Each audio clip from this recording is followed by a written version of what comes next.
thank you so much for coming on today. You're welcome. Yeah, I was just for those that haven't read the story, I was just working on uh, getting your story up on tobacco business in the next couple of days. We did it in a magazine, so now we're getting ready to promote it in the website and the email newsletter. And I thought, what a great time it would be to kind of have you all on actually to kind of talk through who you all are and what you're all doing, because I know you have such a great story. Thank you. Thank you. And we appreciate you even highlighting us, and we obviously are humbled that you decided to even bring us on the show. Yeah, definitely. Like I said, I've heard about you all for a couple of years now. I know you've kind of encountered different people that I've worked with over the years in the media, and they always mention you all always being at the top of your game. And so, as I was doing my little research a couple of weeks or months ago, figuring out who to reach out to for coverage, I came across you all, and I said we had done that highlight of you all for Cigars and Leisure. And, I saw the big turnout of people interested in your brand and the clicks that people came over. And I thought, it'd be a great time to, like I said, get more of your story and just to kind of learn more about what Emperor's Cut is all about and how you all came together and, what's coming in the future. Yeah. Yeah, the future that no one. Exactly. Yeah. So if you don't mind, kind of introducing yourself and letting people know what your role within Emperor's Cut is, I think that's a great place to start. Definitely. Well, I'm Temi Bush. I'm one with Emperor's Cut Cigars. We're based in Houston, and my development, and I just love what I do. So so how did kind of Emperor's Cut come to be? I guess that's a great question and place to start. We always get asked that question, and really it was Darnell Street's vision. Have our own affinity in the cigar community. We have our own place of how we came about in the industry itself. However, he brought all together, and it was his whole gesture of bringing his friends and then me, Luke, together to form what has turned into a great partnership. So how many of you are there? I know there's a lot there. You have like a massive team of people, and each of you have your own kind of special power and special abilities. So it feels like we need special powers, but it's only 7. And we recently this year have pivoted to some office support and things of that nature. COVID changes on our fulfillment, web presence, and things of that nature. However, we are just 7. Darnell handles most of the procurement. He's the managing partner and really the brain behind everything. Greg handles manufacturing. So we have 2 Gregs, Greg Willis and Greg Hurt. Greg Hurt handles most of manufacturing. Greg Hurt and Maurice handle our fulfillment. And then Robert handles our legal side and some of the medical FDA as well too. And Darryl, who'll speak to after me, handles our sales. And together, we all have our own experience. My industry experience in technology. However, obviously through tech, you have to do business. So vicariously, I have a alter ego that loves business development. Wow. So when did you all start the company, or when did? 2017.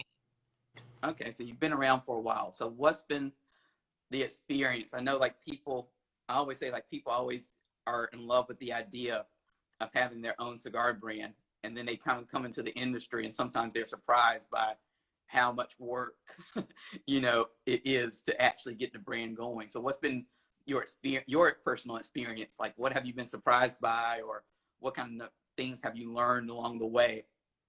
Well, I guess just coming together as a team, the idea is great, but there's a lot of work that goes into it. And obviously the surprise is the amount of work. Most people think there's just all this glitz and glamour, shine, and no one understands that there's this tremendous grind behind the scenes. I mean, literally, day and night, you're just trying to put this together, trying to make it work.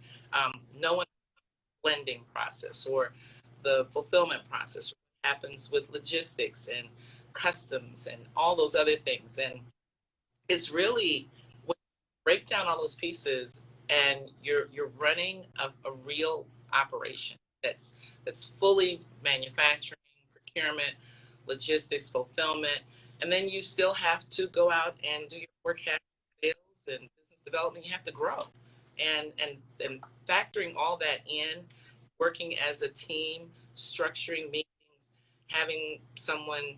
You know, it's great to be a silent partner, but none of us are silent.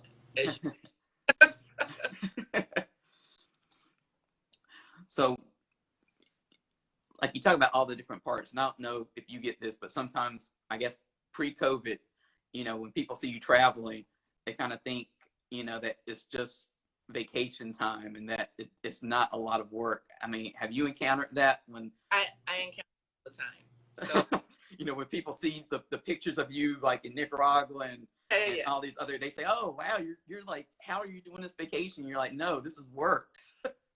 Work, and it's factored into, like, you know, we have other and we have families, and it has to be carefully planned out. It's mapped out. We do an ROI for every type of engagement that we have to pursue. Does it make sense? You know, obviously with COVID, that we then brought in factor and people at, you know, the things of being at risk in some environments and things like that. You know, obviously we're out of that with all, you know, having our vaccinations and those things, but we're still finding ourselves in, you know, being very cautious, very careful, having to watch every dollar spend, every dollar that, and having to put it back in the product that we are so passionate about. So how did COVID, because I know for a lot of cigar companies, they actually saw an uptick in business because of COVID, because people were quarantined at home and they were not traveling and they had a little bit more time on their hands without the commutes and stuff. So how did COVID kind of impact, you know, your business and your brand? Well, COVID impacted the business standpoint that we weren't able to do events. However, we had to pivot. We had to spend more money on websites and fulfillment and shipping and receiving and things like that. Get that. We had to understand our presence both on social media and other avenues. And COVID, yes, we made it. However, we didn't make the mark that we wanted from the years prior, because there was obviously, you know, we had to give and get a little and take away some as well.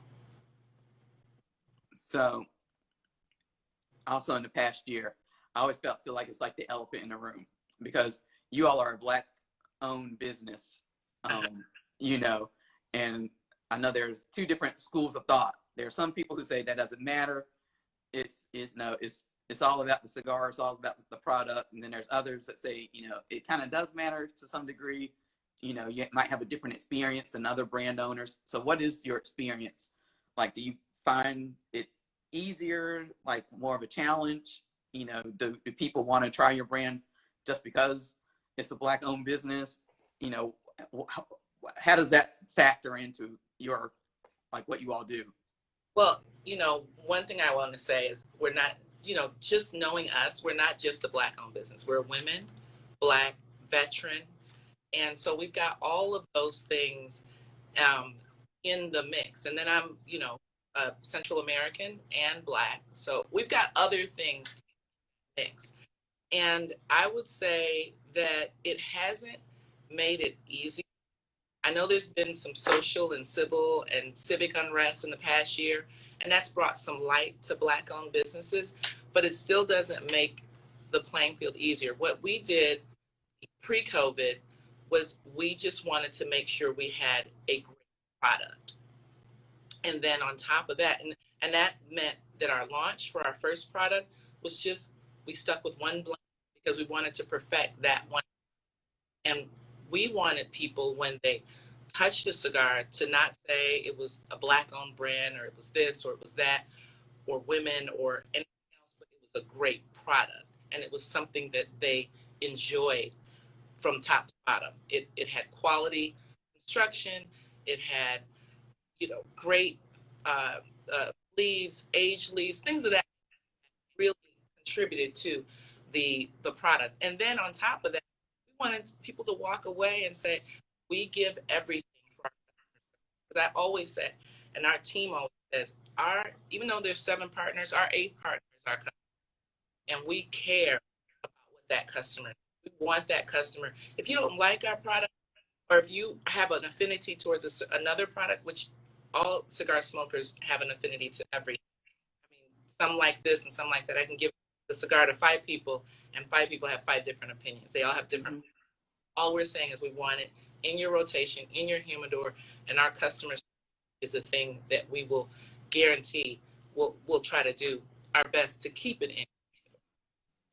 Now, also, are you seeing more women finally come into the cigar industry, like in a prominent? I mean, I think they've always had a prominent place, but for some reason, and maybe it's just how the media works, you've only seen like the men get most of the attention. And I know when I came into the industry almost a decade ago now on the media side, I didn't think, this stuff was for women. And then I quickly found out that once you kind of get into it, it is. Made by women for women. So women have always, and that's what I tell people all the time. I grew up seeing women in the industry touch the whole, from the field process, fermenting process, to the rolling process, to the shipping, packing, receiving, everything. And they never got a chance to be out in front with, you would look outside and you'd see it, and 4 or 5 women smoking a cigar in the back, because the men were only allowed to come forward. Even when I first came out, and I've been smoking actively for about just over 27 years now. And when I first came out, I remember my cousin calling me and said, Temi, what are you doing? Why are you smoking that cigar? Like, what, in public? Like, it was like, what was wrong with that? I mean, it was traditionally not acceptable practice, right? So, any decent blah, blah, blah. And those kind of stigmas we've grown away from, because obviously I love all things leaves. Tea leaves, some other leaves. So, it's that kind of thing that you have to get people accustomed to thinking we're all in this. We all can do all things if we put our mind to it. So I don't look at this as women are just now in the industry. I look at it as we've always been there. We've just been silent and hiding and behind the curtain. And now we're coming out. And I think that's always kind of my favorite part, is to kind of highlight that type of stuff that's happening in the industry. Because like I said, because for some reason, I've noticed the media kind of focuses on just one little teeny tiny corner of the industry. So I always like to get, when I have the opportunity to have a woman of your status on here, to get you to kind of say that, so it's not just me saying it, so people can hear that straight from you. Yes, definitely. And they heard it straight from me. So what kind, you're talking about, you've been smoking cigars for a long time. What kind of cigars appeal to you? So I like a medium to full body blend. I'm traditionally an Arturo Fuente Opus X from years back. I'm a Privada number 9 T52, that kind of thing. I mean, I love full body flavor, that really cream flavor. Just all that mix, that it's refined, it's aged, it's a beautiful mix of different aromas and other flavors. So that's me, and I want it full bodied. I don't want a sugar coated cap like that. So when it came to creating the different blends for Emperor's Cut, just walk us through that process. Like, how did you all decide who to work with and what type of blends that you wanted to create? What was that process like? So blending is a unique like craft. I'm a computer scientist, but when you think of like blending, it's like math, like in a lab. And when we set out to do the first one, the first one was all at the end when I came into the picture. I only was there to enhance. So the process itself of working with the blender, trying, understanding what you want to create, and then trying different things is really a tedious process. People think, oh, it's just, you just find a cigar, call it yours. It's a lot of sick days because you're trying and tasting and trying all types of tobacco, raw, not age, just trying to figure out that thing aha, that you want to refine. And I know when we were looking for blenders, we were looking for a blender that could capture the essence of who we were and who we felt like was actually a part of our family. And so when we started down our Dominican blend, we actually had a blender that I basically started. I reached out to one of the women in the company, one of the owners' wife. And I said, "Hey, we're looking for a blender. We're looking for someone." And I did that with several companies. And as a team, we just started trying to figure out which ones we were going to visit, try to work with, and see what resonated. We had to feel the vibe, and I know that we had to make certain that captured the essence of who we were, and that's how Manuel came up in a Dominican and several other blenders. We met with 3 or 4 other blenders and actually did different sessions, worked with them, and just trying and testing and trying and testing.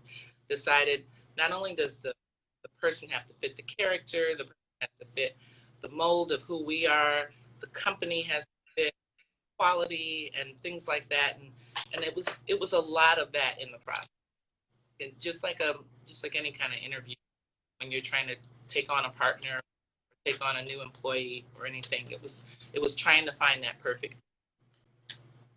And when you finally work with like La Aura and these other companies that you work with to manufacture, like what was the moment like when you finally came upon, like I said, those blends that you said, oh, this is it? Like, was it a consensus? Was it like, how does that work with 7 different partners? Do you all kind of, does it have to be like a majority? Does it have to be completely like everybody has to agree on it? Like, how did you say, that's it, we found it?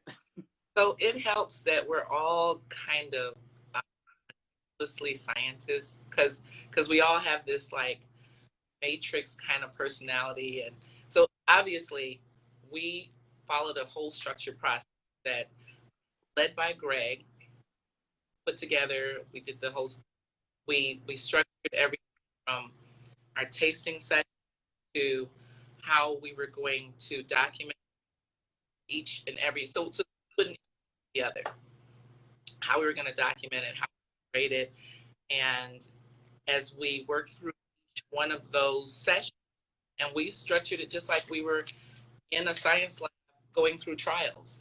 And I know it's crazy, but that's how we processed it, and actually came up with was ranked number 1, 2, 3, those types of things, and based on criteria. So what's your favorite part of the process? Like, is it the blending process? Is it the sales process? Is it the events? I would say it's because and a lot of people look at it like that's the like the best part, but it actually is a challenge. The events have to go on schedule. The events, they have to be carefully picked out and sought, and the social component and community component.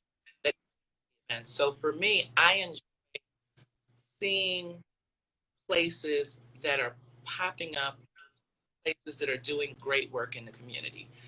One of our core charges to work with other community programs. So we see dollars in the community spent on places that are obviously doing really good work in the community.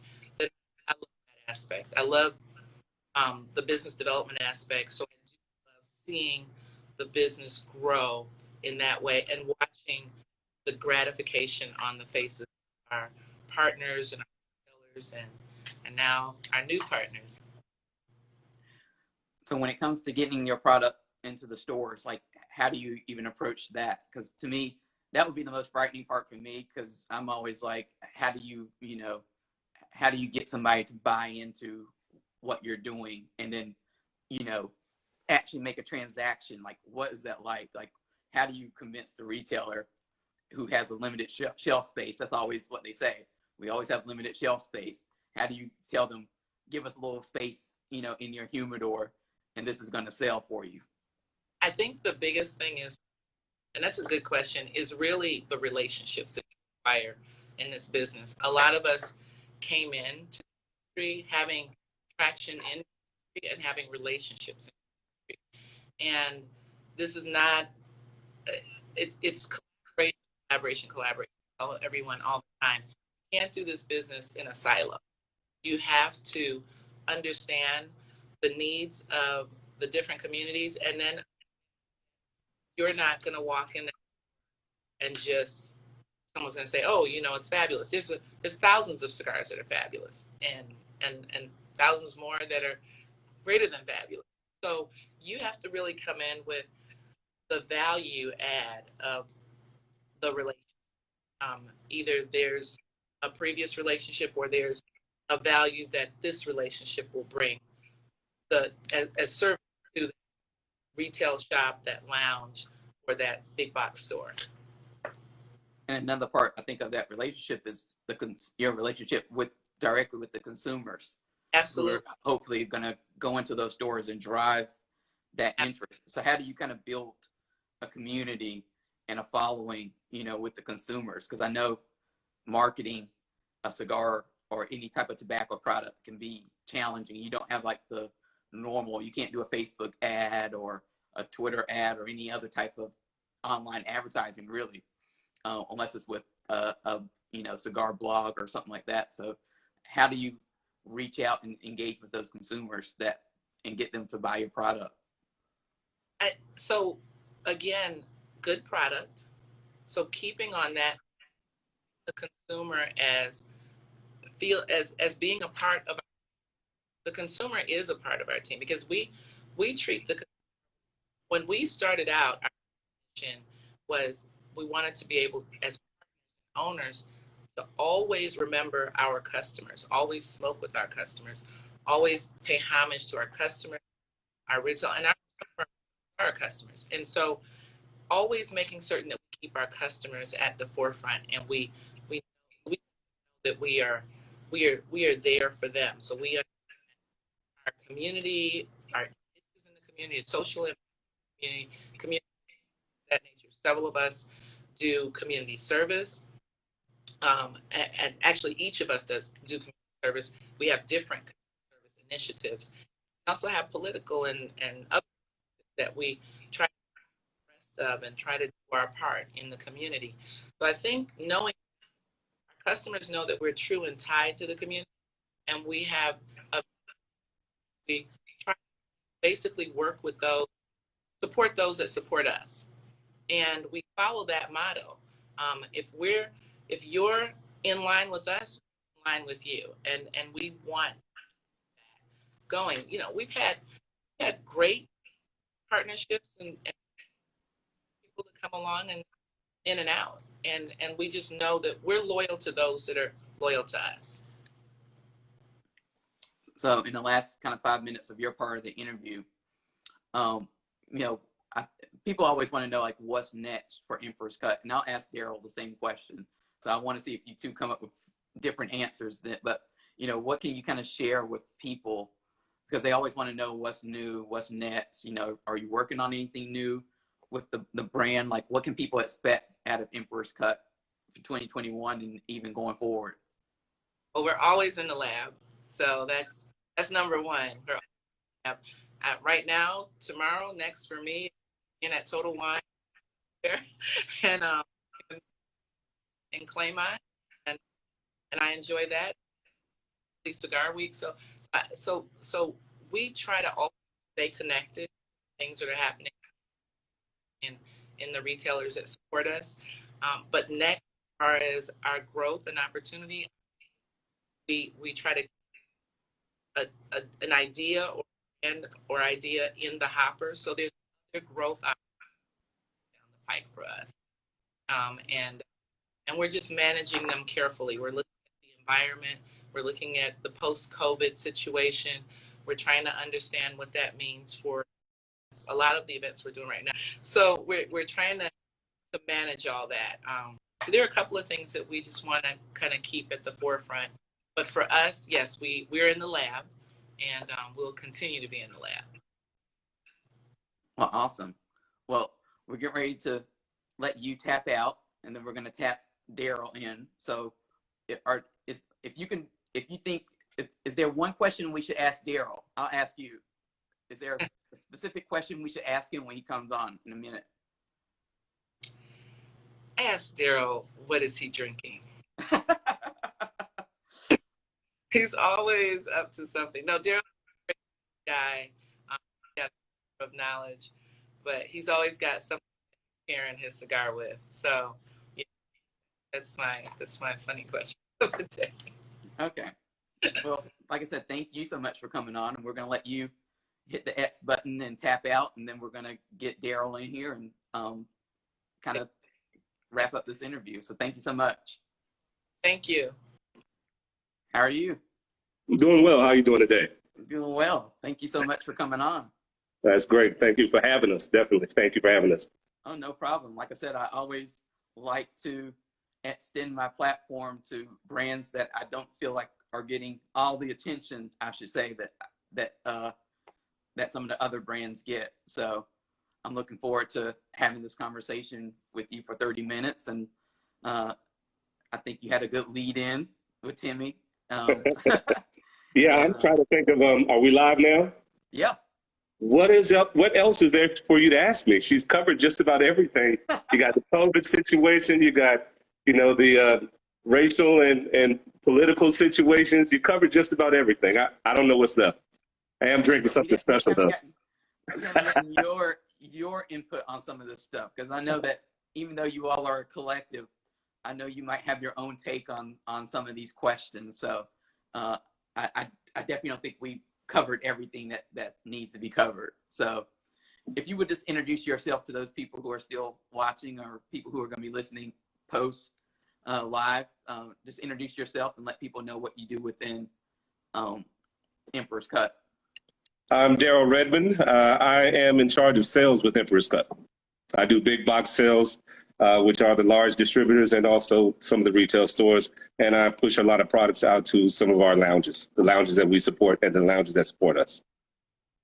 So when it comes to sales, I always feel like I tell people, like, I'm not a salesperson. So every time they try to push me out to sell something, I tell people that I'm not that person, because I think I get anxiety just thinking about going up to somebody and saying, give me, here's the product, it's good, but you need to give me money for it and stuff like that. So how do you approach sales? Well, you have to be willing to accept a no. And it's not personal. It's not a personal thing. We have a job to do, and our job is to sell cigars to the customers who appreciate the brand, that appreciate good smoking cigars, and that could appreciate what we're trying to do for ourselves and for society. So when I approach sales, it's really, I'm going to have a good time and a good conversation with someone. And if they like what we do and they like what we have, then we complete the sale. So when you walk into a retailer who's never heard of your brand, which I would think at this point should be very few, how do you start that conversation? Because I think a lot of people, in some way, we all are salespeople, but I think you obviously you have to carry it a little bit further than some of us others. So how do you push? I didn't get this gray hair by mistake. I've been around for a couple of years. I'm really you find a common bond with just about anybody if you open your mouth and ask the question. You know, I like to know where you're from so that I've traveled a lot of different places. I probably know someone close to where you're from. And this world is getting a lot smaller. 6 degrees of separation is no longer true. I think it's more like 3 or 4 degrees of separation. And there's some commonality when you walk into a place and you're holding the cigar and someone hasn't seen it before and they take a look at maybe the band, or they get a smell of the aroma of the cigar. And they say, what is it that you're smoking? I normally don't just walk up to someone and start trying to press them to buy our cigars. Do a little research first to find out, you know, a little bit more about the person that I'm going to talk with, if it's an owner. But there have been many cases where we've met owners in happenstance and different circumstances, and just having a good conversation with them, allowing them to tell you a little bit about themselves, reveals a lot more what position we are in terms of trying to sell a cigar to them. Now tell us about the different lines that you all have. Okay, that's a great question. We have 2 different lines. We have a Nicaraguan blend, which is our ONP. We call it Natural Pleasures. We carry 4 different sizes: a Toro, a Gran Robusto, what we call a Shorty, and a and a Robusto. It's a Nicaraguan blend with an Ecuadorian binder and a Maduro wrap. It's a little spicy, notes of pepper when you first light it off, then have hints of cocoa and coffee throughout the cigar. It's my favorite cigar of the 2 that we carry. I'm pretty happy about smoking it whenever I get a chance to smoke one. Like now, I'm relaxed. I'm at home in my man cave. I'm actually trying out the Gordito, which is our Dominican line. This is a 58 ring gauge 4-inch cigar. We carry it in that size. The Gran Robusto, 52 by 5.5, and then we also have a Toro, which is a 56 by 6.5. The Dominican line is a little different. It's complex, a little more complex than the Natural Pleasures. Has a 3 different types of long leaf filler. You have a Peruvian leaf. You have 2 different Dominican leaves. And you also have an Ecuadorian binder with a sun-grown Sumatra wrapper. So it has a little more complexity. It's a milder cigar with notes of, I would say, a little orange peel to a little creamy finish when you finish smoking. It's an excellent cigar as well. Now, I recently saw that you all managed to open up, I would say, like a deal with Total Wine to get some of the Jazz series, I think it was, into some of their stores. So how did that happen? Because I know there's a lot of cigar people, you know, brand owners who would love to have that kind of, you know, to open that door, and you all did it. So what was that process like? It's all about relationships, and it's a long relationship that we're trying to establish with them, definitely. And it was a long period of picking up the phone and calling and trying to talk to folks and getting in touch with the right folks at the right time. It was timing as well. The COVID is starting to lift a little bit. Maybe they were exploring new opportunities for, you know, minority-owned businesses, and they gave us an opportunity, and we're trying to make the best of that opportunity. And we asked Temi that question about being a minority-owned business. So what's been your experience? Because I know, like I said, I've gotten both ends of the spectrum. I've gotten people who say it shouldn't matter, it doesn't matter, it's all about the product. And I have other people who says sometimes it's a little bit harder or a little bit more of a challenge to open, just get some doors to open. So what's been your experience? Well, I live in South Florida, so the dynamics here are very different than some of the other places around the world, period. Right. In some cases, the doors have been wide open for us. We've been embraced, and we've been, you know, hey, come on in. It doesn't matter who you are. Once you sit down and start smoking a cigar and start talking about everything other than yourself, the doors are wide open.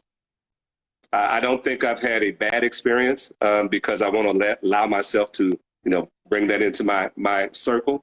I think I've had some turnaways that I thought should have been a good sale, but hey, for whatever reason, it wasn't our time to be with them. They missed the opportunity. I didn't. And I think the other part of sales for me is always the marketing, because with good marketing, hopefully that opens the door to more sales. So how do you all approach marketing? Because as I was talking to Temi, marketing any type of tobacco product is a challenge because you can't use the traditional means now Like you can't use Facebook ads, you can't use Google AdWords or any of that kind of stuff to promote your brand. So how do you all approach marketing? Very strategically. Greg Willis is part of the leading of the marketing campaigns for us, and our marketing plans are very strategic, well thought out, and we don't release anything until we are ready to release it. We want to make sure that we have done our homework to find out what the consumers actually want, what is actually trending. We do a lot of analytics on Facebook and Instagram about when and how to put our products out there so that folks can get the most visualization of those products. So it's really strategic moves that Greg has put in place, and we adhere to his direction on that. How did you adjust your marketing and your sales during COVID? Oh man, everything went online. Everything went online, and we were heavy in social media. We actually did a thing. We did a Friday happy hour, and I think one of the very first posts that that Greg created. I don't know, how old are you, by the way? I'm 36. Do you remember the Brady Bunch? Of course. All right. So our first piece of marketing material around this Friday happy hour, it looked like the Brady Bunch. It was blue squares, and each one of us were in one of the squares. And I thought that was great because it caught your eye right away. And it looked like we were, all family, all together, and we were all in there having a good time. So I think that kind of started it off, us being on social media and hosting a happy hour that was informative, educational, sometimes funny. We've had sports icons on there. We've had comedians. We did educational seminars on how to smoke cigars, financial planning. So we tried to educate and just kind of keep our name and our awareness and Empress Cut brand out in front of folks. And education is a major part of this industry, and I don't think a lot of people understand or know how important the education is, because you can never assume somebody is as advanced as you might be. So how do you kind of approach that education? Free education is always the best. So you learn from those who have been there before you. And we try to partner with folks that have experience in the industry. We try to partner with folks that have experience in the sales of the tobacco. So we have partnered with folks that bring a little more substance to what we do. And then you have to read. I mean, there's a lot of literature out there about all types of cigars, all types of tobacco, all of the laws that are actually coming up. It's a ongoing process. I'm a licensed insurance agent, and I have to keep renewing my license and doing continual education for my insurance license. I have to do the same thing for these tobacco products so that we can stay consistent and stay relevant. In terms of the education, I mean, have you all gone through like the Tobacconist University program, or do you look at stuff like that, or is it more just getting to know the tobacco from maybe some of the manufacturers, the growers and stuff like that? Some of both. I haven't started my classes yet, but I'm signed up to do some tobacconist classes myself. I want to learn how to roll and making sure that I roll a nice, good cigar as well. So the education is out there, and we're taking advantage of it. So I know you have your product made at La Aurora, but where's the other product made? I can't tell all the secrets in one session. The other product is in Nicaragua. Okay. We have a manufacturer in Nicaragua that we've been working with for a couple of years that helped us develop this blend.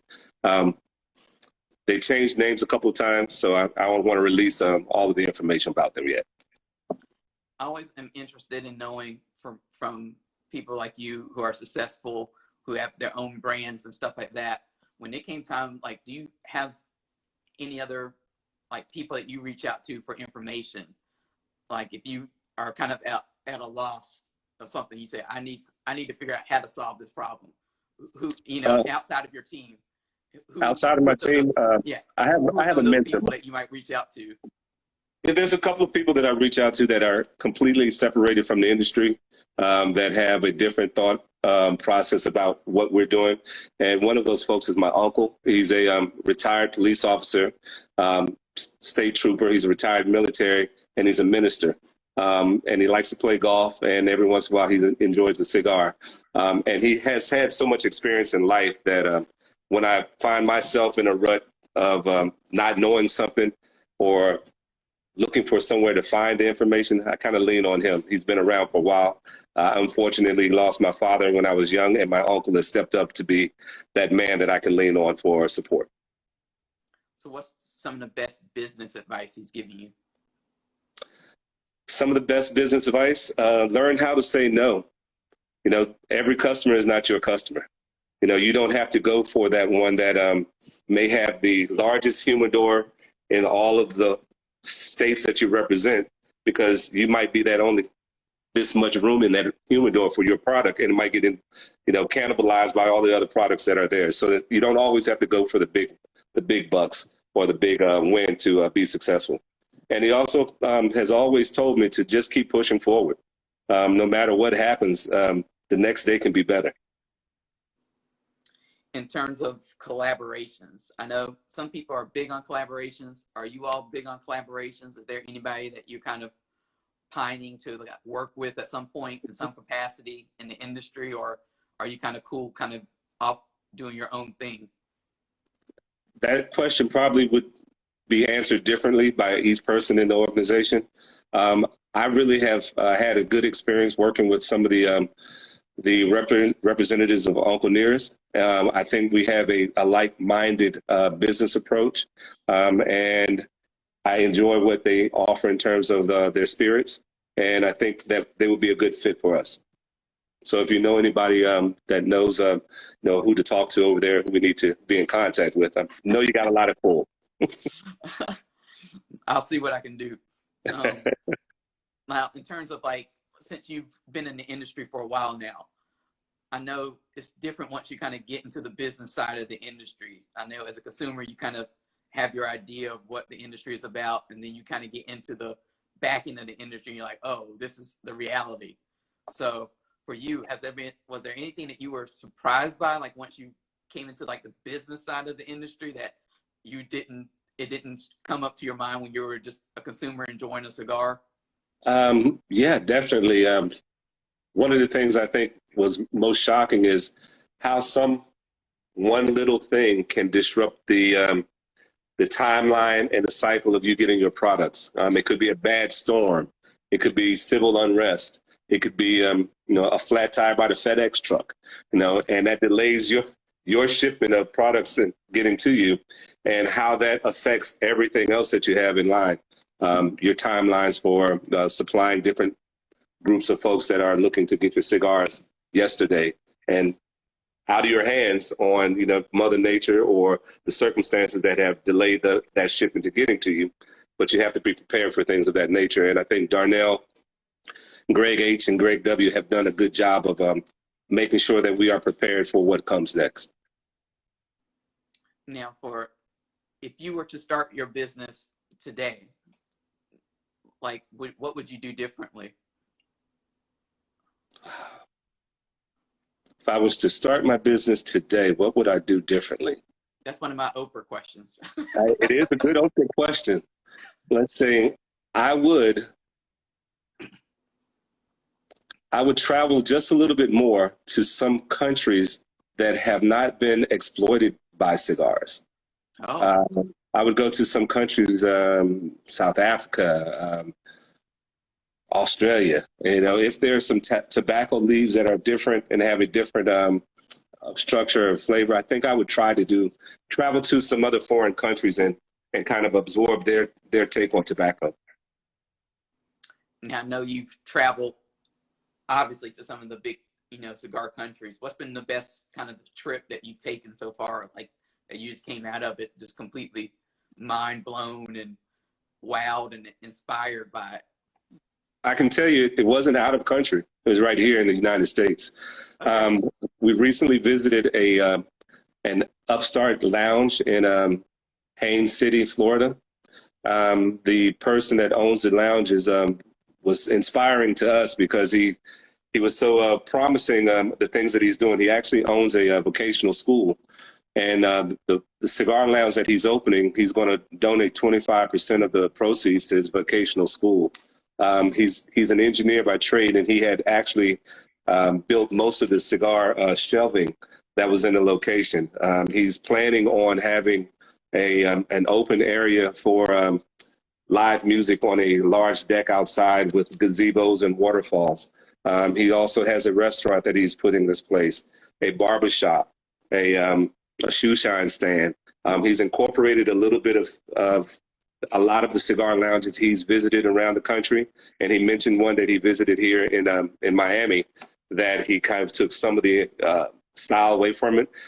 But he was so passionate about what he was doing and so passionate how he wanted to help the children to get an education, to learn a trade for those who weren't able to complete it on a regular term. I thought that was outstanding, amazing, and his passion just, gave us more, I don't know, makes my heart feel a little funny now, gave us a little more inspiration to keep moving and move forward. And I think by him telling us what he was doing and how we're playing together, I can see that we're going in the right direction if we're following folks like this. And I see a lot of people that are in the industry that are like that in some way, like they're doing good, but we never hear their stories, which I always think is kind of, I wish more of the media would kind of look for those stories rather than just posting press releases, kind of telling you what other retailers and what manufacturers, like the good that they're doing. Because I think, I think one of the big problems that we have in the industry is like when you look at regulations, it's because tobacco and people who work in tobacco are vilified, and it's like they have no redeeming qualities, but we know that that's not the truth. Oh yeah, we all do some type of volunteer work for our community. I do some mentoring through Dade County schools. There's 393 schools. I support them with my insurance business, and I'm able to meet and touch and talk with kids about their future and what they want. This was pre-COVID, and what they're trying to achieve. But those are some of the things that I'm involved with, and each one of us has our own passion. I actually was involved in junior achievement when I was in high school, and I've always tried to give back to that organization because it kind of shaped where I am now. So you just mentioned COVID. Like, are things, I know you're in Miami, so obviously Florida, period, is handling the COVID thing completely different, or has for most of the duration. So I guess when you're looking at the whole team, I guess, are things kind of getting better to the point where you're all going to be able to travel more and start doing some events again? Or is it still kind of let's be a little bit hesitant and see what happens?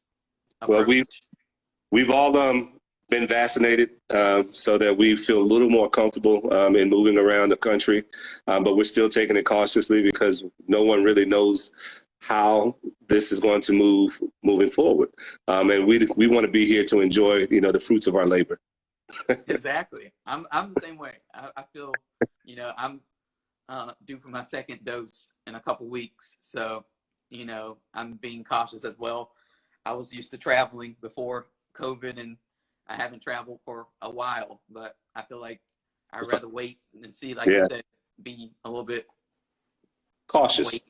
Cautious and see how things go before we get back out there.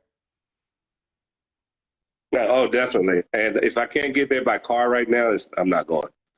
So you're not even doing you're not at the point yet where you're jumping on a plane again.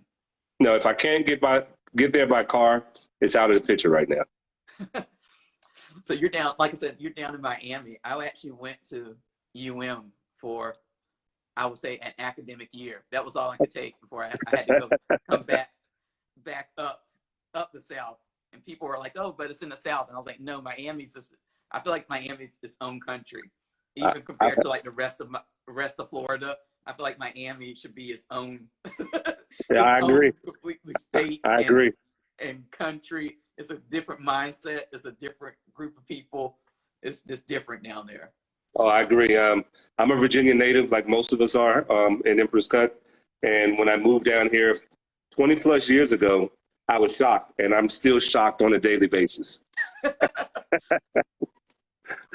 They say if something happens crazy, it happens either in Miami, Florida, or it happens in New York. So I guess I would say Brickell has gotten a lot better than what it yeah. was when I was in school. Because it used to be like it was like the Lion King. They would tell you when you went to UM, they were like, you can go anywhere in Miami, don't go downtown.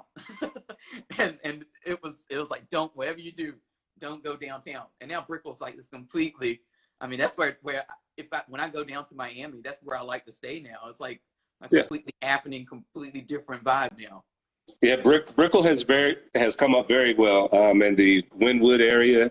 There's a lot of nice eclectic places down there.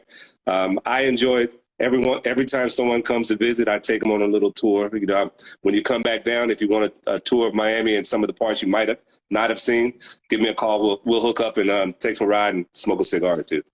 Awesome. I will definitely do that. Like I said, I'm looking forward to getting back out there at some point soon. Yeah, some point soon. So, I mean, in the last couple of minutes we have together, I know that there are people who are still interested in starting their own brands, despite the regulations, despite the challenges, despite the short, the limited shelf space. If you had to give advice to people who want to still get into this industry, what would that advice be beyond don't do it? Don't get into the industry thinking that you're going to be rich. Get into the industry because of your passion for cigars. We all have a passion for cigars. Getting rich wasn't what we were intending to do, which we are not at all. But we love cigars. We thought we have a vision that could move our products out and also support what we like to do. At the end of the day, if we don't sell any more cigars, we'll just smoke them all. And that's where you have to really, put yourself in that type of position.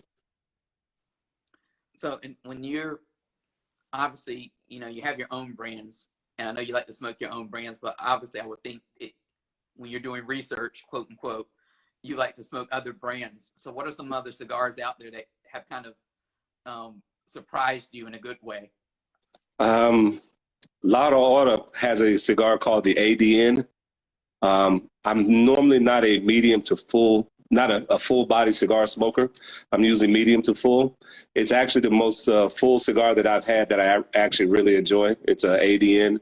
I also like the Perdomo box pressed. That's an old cigar that they've had around for a long period of time. That's one of my favorites. And every once in a while, a Series V or a Arturo Fuente. So I smoke other things just to make sure that I can discern my palate. I think I have a pretty good palate. I also like to cook. So, if you're cooking different foods, you kind of have to know what goes in, what to make, what tastes good. And I can kind of pull things out of restaurant meals. Any restaurant I go to, I can probably recreate the food that they serve. So I think I have that ability to discern the different types of cigars that I like to smoke as well. So if you had to pair Emperor's Cut cigars with a different meal, what kind of meal would you make for each cigar? Okay, let's say with our jazz cigars, I do a steelhead trout blackened. Has a nice spicy flavor to it. I do it on the grill, maybe with some sauteed spinach on the side and baked sweet potato. So you have a little salty, a little peppery, and then you have a little savory. Perfect pair.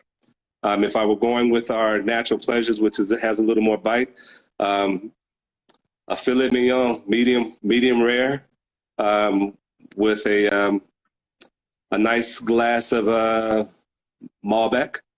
And then maybe some asparagus and some couscous on the side. Okay. Yeah. See your mouth watering a little bit there. I know. I was thinking about dinner. That's why I went into a trance. I was like, what's for dinner tonight? So, in the last couple minutes that we have, let us know, what, I know you all said you've been working on your website. So what is that website? And also what social media should people be following to keep in touch with you all and to follow what you all are doing? Okay. On Instagram, we're at Emperor's Cut Cigars at Instagram, and on Facebook, it's emperorscut.com, emperors-cut.com. You can follow us, sign up for our website to get the newsletters, the information about what's going on with the company and where we might be next, kind of like following Waldo. Where is Emperor Cuts going to show up next? Those are the sites that you can follow us on, and we really appreciate you having us on today. I don't know if like I said, I wanted to extend my platform as small as it is to help, you know, get your story out there, because as a member of the media, I look at all the coverage that everybody else always does. And for some reason, you know, I've not seen much on you for some of the other media people. And yet I know people who have encountered different members of your team who are down like in the past years, not COVID year, obviously, but at the Nicaraguan festival, who said, you know, oh, Empress Cuts is like this awesome company, and you know, we need to do a story on them at some point. And I know we finally got that story done, but like I said, I followed you all for a while, so I'm always interested in having you all come on and tell that story directly to people who are listening and watching and all that kind of stuff. Well, there are 5 more of us that can participate. We kind of consider ourselves the Wu-Tang Clan of the cigar industry. You know, we all bring something different to the table. So definitely reach out to us. We enjoy talking about the cigar. We enjoy talking to, you know, our customers and the media to help spread our story. Thank you once again. Yeah, well, definitely. Like I said, we'll have to do like a return trip to this conversation with maybe a different combination of your team. Yeah, exactly. You know, it'd be a different combination. All of us work well together, so you'll get a little bit different. I think I might be the more loud speaking one. Temi's the reserved one. Well, thank you so much, you and Temi, for coming on today and telling us about Emperor's Cut and your experiences in the industry. And I look forward to whatever our next encounter is. Maybe it'll be whenever I finally make it out to Miami again. More than welcome. Just give me a call. Let me know you're on the way. Will do. All right. Thank you so much. Thank you. Look forward to our next encounter. Thank you very much. Have a good day, and many blessings to you. You too.